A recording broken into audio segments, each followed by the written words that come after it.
This story is titled, Kicked Out My Wife and Her Daughter, because I had enough. Before we jump into today's video, I wanted to let you know about my new channel. It's got shorter videos and a fresh style. Be sure to check it out through the link in the description. Alright, let's dive into the video. OP starts off by saying, so yeah, here I am, 32-year-old guy, married for a year to a woman named Andy, who I thought was just incredible. She's 34, and I'm not kidding. Up until all this started happening, I genuinely thought I'd lucked out. We met, hit it off pretty well, and took things nice and slow, mostly because of her daughter Carrie. Carrie's 16 now, but when I met her, she was about 14. And man, I could tell right away she wasn't thrilled about me being there. Which, okay, fair enough. Her dad passed in a car accident 5 years ago, and Andy had been pretty much a single mom since then. So yeah, I knew going in this was going to be a tough sell with her kid. I told Andy from the start I didn't want to overstep or try to act like Carrie's dad or anything. I figured, I don't want to replace anyone here. I just wanted things to go as smoothly as possible. Andy and I decided not to even mention me to Carrie until we knew this relationship was solid. No point in stressing her out unless there was something serious going on between us. It took a while, but eventually we hit that point. And then came the big day I met Carrie. I'd be lying if I said I wasn't nervous, but I was going in with an open mind, hoping she'd at least be okay with me just hanging around, you know? Well, that meeting was awkward as hell. Like, Carrie just stared at me like I'd shown up to steal the TV or something. Barely said a word to me, avoided eye contact, the whole 9 yards. And she wasn't even subtle about it. She'd make these faces every time I spoke, rolling her eyes, acting like she couldn't be bothered. Look, I get it. She probably felt like her mom was moving on too fast, or that I was some guy trying to take over. And I had zero plans to try and replace her dad. The last thing I wanted was to make her feel like I was forcing a relationship on her. I made sure she knew that too. Told her she could just call me by my first name, didn't need to call me stepdad, or anything weird like that. Andy told me to give it some time, and I figured, yeah, okay, maybe she'd come around if I didn't push it. So I tried. I'd do little things, like invite her to come out with us, or ask her if she wanted to go grab some food or something casual. Never forced anything. If she wasn't feeling it, I'd just back off. But man, every time I tried to engage, it felt like she'd throw a little dig my way, say something under her breath, or just flat out ignore me. I'd say something like, hey Carrie, you want to go to this new burger place with us? And she'd just look right through me and say, no thanks, in that tone, you know? Like I was wasting her time even asking. One time I suggested that maybe we could go see a movie she wanted, and she actually laughed. She was like, oh, I don't think you'd get it, with this sneer. I mean, all right, it's a teenage thing maybe, but it felt like she wasn't even trying. Andy would always tell me, she'll warm up, just give her time. But sometimes I'd think, how much time do I have to give? Things stayed awkward. I'd see glimpses where I thought maybe Carrie was thawing a bit, like she'd actually answer a question now and then, without the usual eye roll or sigh. But every time I thought we were getting somewhere, it was back to square one. Like this one weekend, when we all went to Andy's parents' place for a family thing. I thought, okay, neutral territory, maybe things will go smoother. Nope. Carrie avoided me the entire time and made this huge deal about sitting as far from me as possible at every meal. At one point, she actually got up and switched chairs because she thought I was sitting too close. I'd bring it up with Andy, try to talk about it, you know, just to see if maybe there was something I was missing or something I could do differently. And Andy was always like, just let her be. She's been through a lot, losing her dad and all. She'll come around. I understood where she was coming from, but it felt like I was supposed to just stand there and take it without saying anything. And maybe I should have, I don't know. I kept telling myself it would get better, but it didn't. After a while, I was starting to feel like a guest in my own relationship. Like if Carrie didn't want me there, I didn't belong. I kept wondering if I'd ever even have a decent conversation with her without her snapping back or blowing me off. Andy would always try to play peacemaker, but honestly, I felt like she was stuck in the middle, and I didn't want her feeling like she had to choose between us. Now, I know how this sounds. Some might say, hey, it's just teenage stuff, but this wasn't normal. It felt personal. I'd come home, try to have a normal day, and bam, Carrie's doing something passive-aggressive or throwing shade at me. The tension was thick, like I was walking on eggshells in my own house, and every little attempt to make things better felt like it was backfiring. I mean, how do you even deal with that? I didn't want to fight with a 16-year-old, I just wanted things to be okay. Looking back, maybe I could have tried something different. But what? I wasn't going to kiss her or beg her to like me. I wasn't the enemy here. Just a guy trying to be a good partner to her mom. And even though I knew her dad's death was a huge loss, it wasn't an excuse for her to keep treating me like dirt. I tried to be the bigger person, to just let her comments and attitudes slide, thinking maybe she'd grow out of it. But honestly, I was starting to get fed up. How much was I supposed to take? Andy kept saying she'd get better, but I was stuck waiting, hoping this invisible better time would come. And every time Carrie ignored me, every time she threw one of her attitude bombs, it felt like another slap in the face, like I wasn't good enough to be part of their lives. Anyway, I'd convinced myself that once we all moved in together, things would change. That maybe she'd feel more at home and maybe start seeing me as more than just mom's annoying new husband. I'd never lived with a teenager before, so I thought it was just going to be an adjustment period. Thought I'd get to know her better. Maybe even grow close, as wild as that seems now. But if I'd known what was coming, maybe I would have thought twice about getting that serious with Andy at all. Moving in was just the beginning of a whole new level of chaos. And as much as I wanted to believe Carrie would come around, the truth was, I was diving headfirst into something I had no control over. And man, was I in for a rude awakening. So, we finally decided to take the plunge and all move in together. I was honestly hopeful that maybe Carrie just needed more time around me.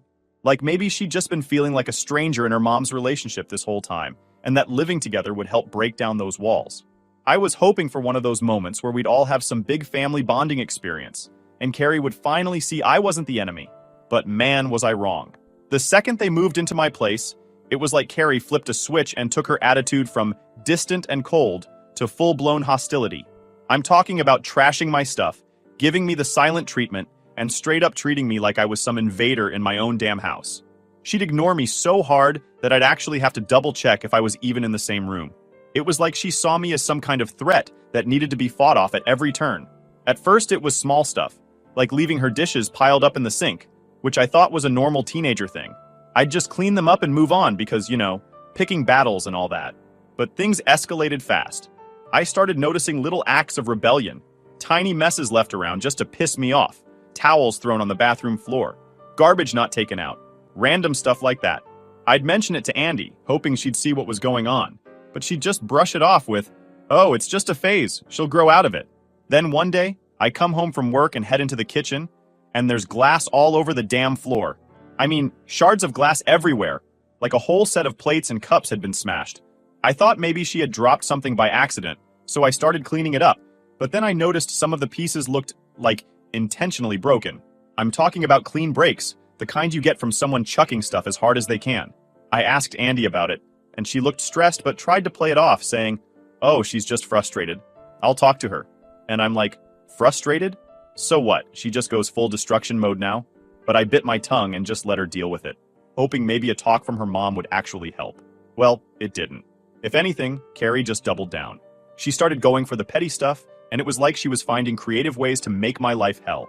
She'd leave half-empty cans of soda tipped over on the coffee table, so the drink would spill all over, and then she'd leave it like that for me to find. Or she'd dump a whole bag of chips on the couch and just leave the crumbs smashed into the fabric, staring right at me like, "What are you gonna do about it?" I tried to tell Andy, "Look, this isn't normal. She's going out of her way to be disrespectful." But Andy would always just sigh and tell me, "She's going through a tough time. Just be patient." Being patient was getting harder by the day. And yeah, I'll admit it, I have a bit of a temper, but I was really holding back for Andy's sake. I didn't want to be the angry stepdad or whatever, so I'd take deep breaths and try to ignore it, even though every time I came home, I had no idea what new mess Carrie had cooked up. And then came the big one. I'll never forget this because it's the day I finally lost it. I'd just come home from a long day, and as soon as I stepped inside, there was this god-awful smell, like something had died in there. I'm sniffing around, trying to find the source, and I finally realize it's coming from the fridge. I open it up, and there's raw chicken sitting out on the top shelf, just out in the open, not even wrapped.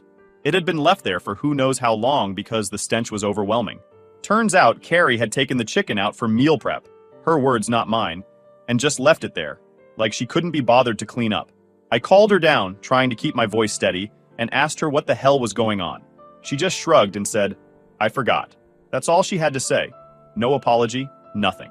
I ended up cleaning it myself, grumbling to myself the whole time, trying not to explode. But then, just a few days later, she topped even that. I walk into the garage to get something, and I find a bunch of my tools just lying around, covered in mud. Carrie had been messing around in there and decided to treat my stuff like it was some kind of playground. I asked her, "Why are my tools covered in mud?" And she just looked at me, deadpan, and said, "I needed them." So what? I finally snapped. I yelled, probably louder than I should have, telling her this was my house, and she needed to respect my things. Andy heard the whole thing and came rushing in, trying to mediate, telling me, "Please, don't make it worse." But at that point, I was done. I told Andy straight up, "This can't keep going. I'm sick of Carrie's crap." Andy looked hurt, but I didn't care at that moment. I'd been trying to be the nice guy, trying to be patient, but Carrie was treating me like I was trash, and I wasn't about to keep dealing with it. Andy promised me, again, that she'd talk to Carrie, and I just laughed and said, "Sure, maybe this time it'll actually work." But the next day, Carrie pulled her most ridiculous stunt yet. I woke up to find that she'd gone into my office and unplugged all my computer cables, just because. It took me half an hour to get everything back in place, and that was when I realized I was dealing with a kid who genuinely didn't give a damn about anyone but herself. This was no teenage phase. This was a full-on meltdown from a kid who thought she could get away with anything. At this point, every little thing she did felt like a personal attack. I couldn't walk into a single room without wondering what new chaos Carrie had left for me to find. And every time I'd bring it up to Andy, she'd just say, "She'll come around. Just give her space." Well, I'd given all the space I had. I was losing my mind trying to keep it together while Carrie was wrecking my stuff and laughing it off. It was only a matter of time before I reached my breaking point. Looking back, maybe I could have done something different. But honestly, I was fed up with always having to be the one keeping the peace. I was tired of feeling like I was just waiting for Carrie to decide I was worth a sliver of respect. And deep down, I was starting to question if moving in together was the biggest mistake I'd ever made. So this is where it all went down, the point where I finally had enough. I had been putting up with Carrie's mess and attitude for what felt like forever, hoping things would eventually get better. But turns out, I was just a sucker for thinking anything was going to change. Because the way she crossed the line this time, there was no going back. It started off like any other night. Andy and I decided to go out for dinner, just the two of us. We hadn't had a real date night in a while, and honestly, I needed a break from the constant tension in the house. Andy was always saying I needed to see the good in Carrie, but I hadn't seen anything remotely good from that kid in months. So yeah, I was looking forward to a few hours of peace. We get back from dinner, pull into the driveway, and as soon as I get out of the car, I see the garage door is wide open. Now, I know I closed it when we left, because I'm pretty paranoid about that kind of thing. And even if I hadn't, it was late at night by this point. Carrie should have been inside, not in the garage. So I'm already on edge, thinking something's off. I step into the garage, and I freeze. Right there in the middle of the garage is my car, my pride and joy, a BMW X5, and it's trashed. I'm talking slashed tires, deep scratches down the sides, and what looks like a broken side mirror. There are even scuff marks on the hood, like someone had been stomping on it. And who's standing there with a kitchen knife in her hand, looking as calm as can be? Carrie. I felt my blood go cold. I couldn't believe what I was seeing. She just stood there, looking at me with this smug little smirk on her face, like she was proud of herself. I managed to choke out, "What the hell, Carrie? What are you doing?" And she just shrugged, all casual, like this wasn't some felony-level vandalism she'd just committed. "It's just a car," she says. "Just a car." I lost it. I'd been holding back for months, letting all her little stunts slide, trying to keep the peace for Andy's sake. But this was beyond anything I could have imagined. I straight up called her a spoiled little brat and told her to get the hell out of my sight. I know I shouldn't have yelled, but what else was I supposed to do? She just destroyed my car for fun. At this point, Andy comes running into the garage, probably because she heard the yelling. She takes one look at the car, and instead of laying into Carrie, she turns to me, all calm, and says, "It's not as bad as it looks. She's just acting out. Don't make it worse by yelling." I couldn't believe it. I'm standing there, staring at my car, thousands of dollars in damage right in front of us, and she's telling me not to make it worse. I looked at Andy, speechless. I mean, how could she possibly defend this? I told her, "This isn't acting out. This is criminal behavior. She needs to face consequences." But Andy didn't want to hear it. She tried to pull Carrie away, saying they'd talk about it in the morning, and that we should all cool off. I wasn't cooling off, not after what Carrie had done. So I told Andy right then and there, "If you think this is okay, If you're fine with Carrie destroying my property and treating me like crap, then both of you can leave. Andy's jaw dropped. She wasn't expecting me to say that. She kept saying, "You don't mean that. You're just angry." But I wasn't just angry. I was done. Done with being disrespected in my own home, done with the constant messes, and done with Carrie's attitude. I was tired of playing the bad guy, while Carrie got a free pass on everything. I told Andy, if she doesn't pay for the damage, I'll sue her. Yeah, it sounds extreme, but I'd hit my breaking point. I've got cameras in the garage. Everything was on tape. There was no way she was getting away with this. Andy's face went pale, and she started tearing up, saying I was being heartless and taking things too far. She tried to guilt trip me, saying that Carrie was going through a lot and that she'd been struggling since her dad died. I get it. Losing a parent is brutal, but it doesn't give you a free pass to wreck someone's property and show zero remorse about it. I told her, I'm sorry for what Carrie's going through, but this is too much. This kind of behavior isn't normal, and I'm not going to pretend it is just to keep the peace. We went back and forth for about 15 minutes, me telling Andy that if Carrie didn't pay for the damage, I'd take her to court, and Andy saying I was cruel for even suggesting it. It was like she was so blinded by her loyalty to Carrie that she couldn't see the damage Carrie was causing. Not just to my car, but to our entire relationship. And honestly, at that moment, I realized Andy was never going to see it. I had been fooling myself this whole time, thinking she'd come around and actually stand up for me. But here she was, defending Carrie even when the kid had slashed my tires and trashed my car. I looked at Carrie one last time, and she was just standing there, not a single ounce of guilt on her face. That smug little smirk was still there, like she'd won some game I didn't even know we were playing. That's when I told them both, "Get out! Pack your bags and go."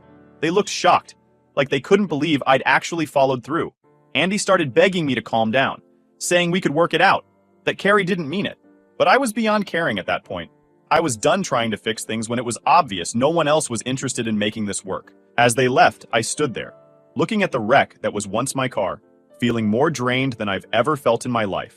I'd spent a year trying to make this family work, putting up with so much crap because I loved Andy and wanted a life with her. But when it came down to it, Carrie's actions showed me exactly where I stood, and Andy's reaction proved it. That night, I sat in the quiet, wondering how the hell it had all come to this. I felt stupid for letting it go on this long, for hoping things would change when they never would. But one thing was clear. I wasn't letting Carrie or anyone else walk all over me anymore. This was the last straw, and I'd finally had enough. After they left, I sat there in the silence, feeling a weird mix of anger and relief. I kept looking out the window, half expecting Andy to come back, or for Carrie to storm in with another tantrum, but no one came back. For the first time in what felt like ages, the house was completely quiet. It hit me then that it was really over. This whole year had been this constant push and pull, with me trying to make things work, bending over backward to make everyone happy. But now that they were gone, I finally felt what it was like to have peace. And honestly, it was amazing. I went back into the garage to look at my car. The slashed tires, the scratches, the damage Carrie had done, it was all still there. Seeing it pissed me off, but at the same time, it was like a reminder of why things had to end. I didn't feel guilty for telling them to leave. After everything Carrie put me through and Andy just letting it slide, I knew this was the right decision. There was no going back. That night, I slept better than I had in months. I didn't have to worry about stepping on broken glass in the kitchen or finding my tools scattered all over the garage. I didn't have to walk into a room and wonder what kind of mess Carrie had left for me. For once, I actually felt at home in my own place. The next morning, I started making plans to move on. I knew I'd have to deal with the car situation, figure out if I was going to repair it or replace it, and maybe even file a police report if it came to that.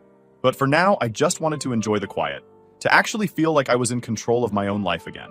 As the days went by, I started getting texts from Andy. At first, she was just checking in, asking if we could talk.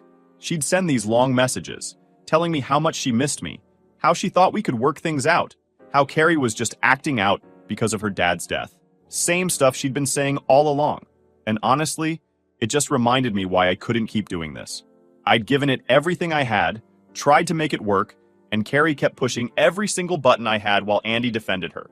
I ignored most of the texts. I knew if I replied, it would just lead to another back and forth where she'd try to talk me into taking them back. But I wasn't interested. I'd made my decision, and I was sticking to it. A few days later, Andy showed up at the house. I hadn't answered her messages, so I guess she decided to try face-to-face. I opened the door, and there she was, looking all teary-eyed and apologetic. She told me how hard things had been for her and Carrie, how Carrie was still struggling with losing her dad, and how she thought I was giving up on them too easily. I just listened, but the more she talked, the more I realized nothing had changed. She was still making excuses, still defending Carrie, still refusing to see my side. Finally, I stopped her and told her, "Look, I've put up with this for a year. I've given everything I could to make this family work, and all I got was disrespect and chaos. I'm done." She looked hurt, but I could tell she didn't really understand. She started saying things like, "Carrie will change," and "We can work through this." But I wasn't buying it. I told her, "You had a year to make her understand that she couldn't just treat people like crap and get away with it, and you did nothing. I can't live like that anymore." After a long, awkward silence, she finally nodded and said she understood. I think, for the first time, she realized that I wasn't going to back down, that I wasn't going to let Carrie walk all over me anymore. She tried to say a few more things, but I just told her goodbye and closed the door. I wasn't going to let her guilt trip me into changing my mind.